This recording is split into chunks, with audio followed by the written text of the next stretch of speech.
One glance, one laugh, one unseen betrayal, and a life you thought you knew unravels in an instant.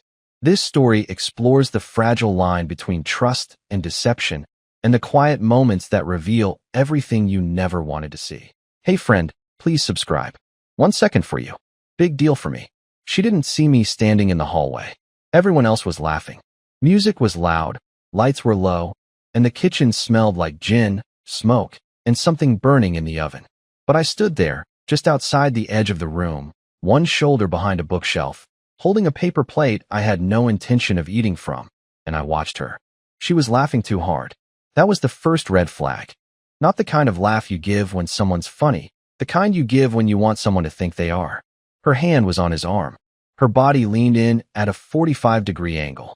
And that stupid nervous thing she does with her hair when she's flirting, she was doing that too, twisting it around her finger like she was 16. She thought I was in the other room talking to the host. She thought I was sipping cider and arguing about whether Die Hard is a Christmas movie. But I was standing still, watching her, watching them. And I swear to you, in that moment, something in my chest just clicked off. Not broke, not exploded, just stopped working, like a machine flipping into standby mode. Because it wasn't just the way she looked at him. It was the way she didn't even check the room. Like I wasn't even a possibility in her mind. Like I was already gone. I didn't say anything. I didn't interrupt. I didn't even flinch when she reached for his drink and took a sip. I just turned around, walked out the front door, and drove home without touching my phone once. It's been 8 hours since then. She still hasn't called. But that's not the part that's messing me up. What's messing me up is what happened when she finally came through the door this morning and collapsed like her whole world had just ended. She didn't say anything at first. The moment the door closed behind her, she just stood there, like she'd forgotten how to be a person. Her coat was still buttoned, her keys still in her hand, and her eyes, red, like she'd either cried for hours or hadn't slept at all. Probably both. She saw me sitting on the couch and didn't even flinch. No surprise, no fake smile, no attempt to soften the impact. Just this empty, blinking silence. I didn't speak either. I wanted to. I wanted to say something cold, something sharp. I had rehearsed at least 5 different lines in my head all night, but none of them came out. I just stared at her the same way I stared at that damn candle, waiting for something to burn. She walked into the living room, her steps unsure. She stood across from me like we were strangers. Then, I swear, her legs gave out. Just folded. She dropped to her knees right there in the middle of the rug and started shaking. Not crying, shaking. Her hands covered her mouth like she was holding something in, and her shoulders began to tremble like her body was short-circuiting. That's when I realized she wasn't acting. This wasn't a performance. Whatever she was feeling, it was real. Ugly, uncontrollable, and real. Then the words finally came out of her. I thought you left me for good. What? That broke whatever silence I had wrapped myself in. I sat forward. My voice cracked before I even said anything. I asked her what she meant. She just kept mumbling. I thought you were gone. I thought I ruined everything. She still hadn't said his name. I asked her directly. Who was he? She didn't pretend not to understand. No games. Just silence again. And then, like pulling teeth, she whispered. I didn't plan anything. I swear. It just happened. I didn't mean for it to feel like that. Feel like what?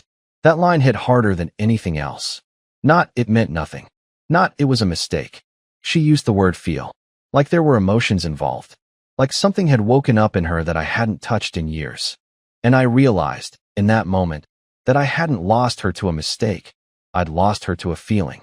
A moment that probably didn't even last 10 minutes, but had somehow done more damage than every argument we'd ever had.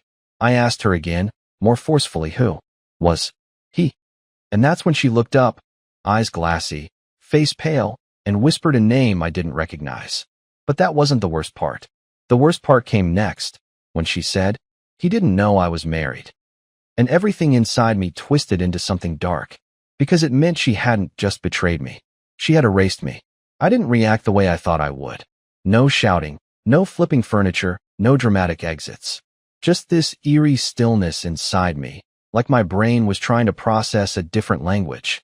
He didn't know I was married. That line kept echoing, bouncing off the walls of my skull. I don't even know if she realized what she had admitted. That she'd crossed the line so completely, so deliberately, that I wasn't even a factor anymore. I asked her again if she had told him, ever. She shook her head, said she didn't think it would get that far, as if some invisible boundary had been crossed, not by her, but by the situation. Like it just happened to her. Like she tripped and fell into infidelity. She said it wasn't physical yet, that it was emotional, as if that made it cleaner, more forgivable. I almost laughed. But what made it worse, what twisted the knife, was how sorry she looked. Genuinely sorry. Not panicked, not manipulative. It was the kind of sorrow that made you second-guess your own pain. The kind that made me want to comfort her, even though she was the one who set fire to everything. I asked her how long it had been going on. She hesitated, then said, about 2 months. 2 months. And I hadn't noticed. Or maybe I had. The coldness, the phone always face down, the forced laughter, but I didn't want to admit it. She kept saying she didn't sleep with him, that she was close. That last night, at the party, something was about to happen. But when she saw me leave, everything shattered. She said it was like a mirror breaking. She finally saw herself. Saw what she was doing. Saw what she'd already done. But by then, it was too late. I still hadn't stood up from the couch. She was still kneeling on the rug like a penitent statue, begging silently for a reset button that didn't exist. The room felt heavier by the second. I didn't yell. I didn't forgive. I just stared at her like I was trying to recognize the person I used to love. But she looked unfamiliar now, like a dream I woke up from halfway through. And all I could think was, if she hadn't seen me leave, would she still be with him right now? The silence after her confession wasn't peaceful. It was surgical. Sharp. I could hear the hum of the fridge from the kitchen, the muffled footsteps of someone upstairs, the sound of a car passing outside like the world had the audacity to keep moving while mine had just frozen in place. She was still on the floor, now sitting back on her heels like she wasn't sure if she was supposed to stay or crawl away. I didn't speak. I think I was afraid of what would come out of my mouth. Not rage, but something colder. Something I wouldn't be able to walk back. She tried to reach for my hand once. I pulled it away. Not dramatically, not to make a point, just instinctively, like someone flinching from a hot stove. I didn't want to be touched. Not by her.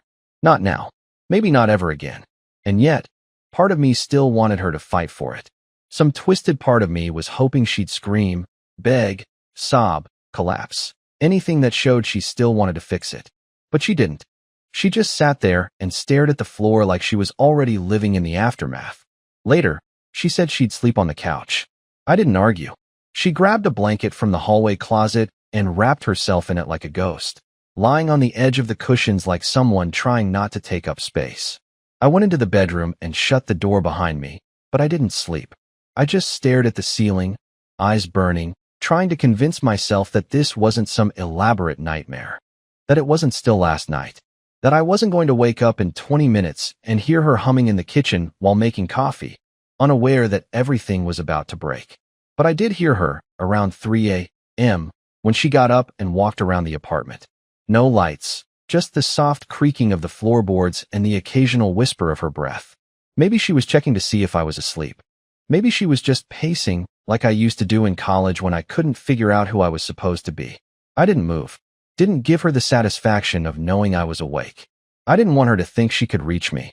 Not yet. And then, sometime before dawn, I realized something I hadn't considered all night. I still didn't know his face. I didn't know his voice, or what he did for a living, or whether he had any idea what he had helped destroy. I didn't know if he was still texting her, if he was still waiting, if she'd told him anything yet, or if she was planning to vanish from both our lives and pretend none of it ever happened. But I knew one thing. I needed to see him. Not to fight him. Not even to confront him. I just needed to know what kind of man she had traded me for, even if it was only in her heart. And that thought kept me up until the sky turned gray. By noon, I had memorized his name. It kept repeating in my head like a curse I couldn't unhear, Logan Teller. I found it written in her notebook, half buried beneath a stack of receipts on the kitchen counter. She'd scribbled it on a page with no context. Just his name next to a phone number and what looked like a meeting time. I don't think she meant to leave it out. I think she was too shaken to remember where she last touched anything. I didn't ask permission. I didn't ask questions. I just took the name and started looking. It didn't take long. A LinkedIn profile popped up first. Marketing consultant. Same city. 29. A face that looked like it was designed in a lab to be perfectly forgettable, clean-cut, symmetrical, painfully normal. No wedding ring in any photos. A dog in one. A beach photo in another, taken by someone he clearly wanted to impress. The man didn't seem like a villain. He looked like the kind of guy who holds the elevator for strangers and tips well. And somehow, that made it worse. I wasn't looking for a monster. I was hoping for one. I wanted to see something in his eyes that said predator, user, liar, something that would justify the storm in my chest. But all I saw was a man who probably still had no idea he was part of a betrayal. No idea I existed. That was the part that lit the fuse. Not the cheating, not the lying, but the fact that I had been erased so thoroughly. Even the man who replaced me didn't know he was holding a stolen place. And now I couldn't stop thinking about what would happen if I stood in front of him. Just once. No anger. No fists. Just presence. I wanted him to see me. To know what I looked like. To remember. I thought seeing Logan's face would help me understand something. Maybe even settle something inside me. But instead, it opened a door I wasn't ready to walk through. I didn't reach out. I didn't message him. I just watched. That first day, I scrolled through his public social media like a stalker in denial, collecting meaningless details like breadcrumbs. A birthday dinner from 3 weeks ago. A blurry photo of a cat that wasn't his. A book he reposted about emotional intelligence. It all looked so normal. So clean. Too clean. That night, I sat across from Marla at the dinner table. She had made pasta. One of those quiet, guilty meals that felt more like a truce than dinner. We didn't talk much. Her eyes kept flicking up to check if I was okay, but I gave her nothing. I asked her if she'd spoken to him. She said no. I believed her, but not because I trusted her, because she looked too hollow to lie convincingly. I told her I found his name. She didn't ask how. She just nodded, like she knew I would. Like she expected it. She asked what I planned to do. I said I didn't know.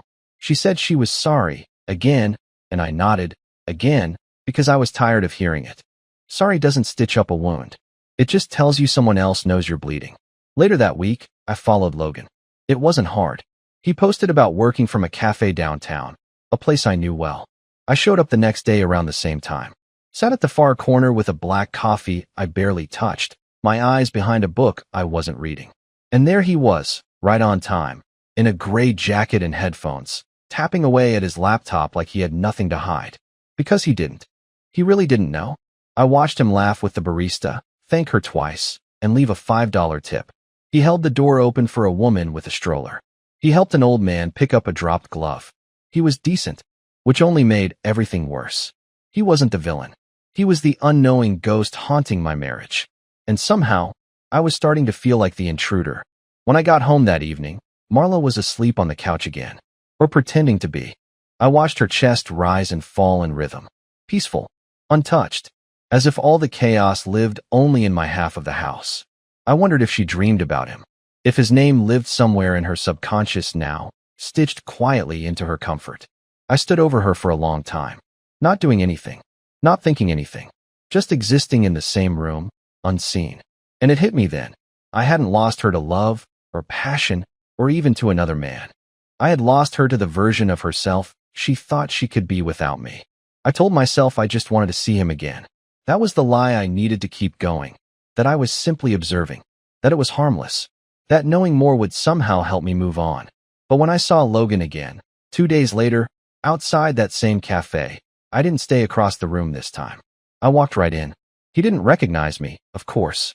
Why would he? I was a ghost in his story. I sat 2 tables over, angled so I could study him without being obvious. He was on the phone, smiling, relaxed. It occurred to me that this man had no idea he'd been living in the center of my emotional ruin. And it made me feel powerful, just for a moment. I waited until he left, then followed him. Not closely, not dangerously, just enough to watch. He walked to his car, checked something on his phone, and drove off. That should have been the end of it. But I wrote him a message that night. From a burner account. No name, no photo. I kept it simple. Just a sentence. Did you know the woman you've been seeing is married?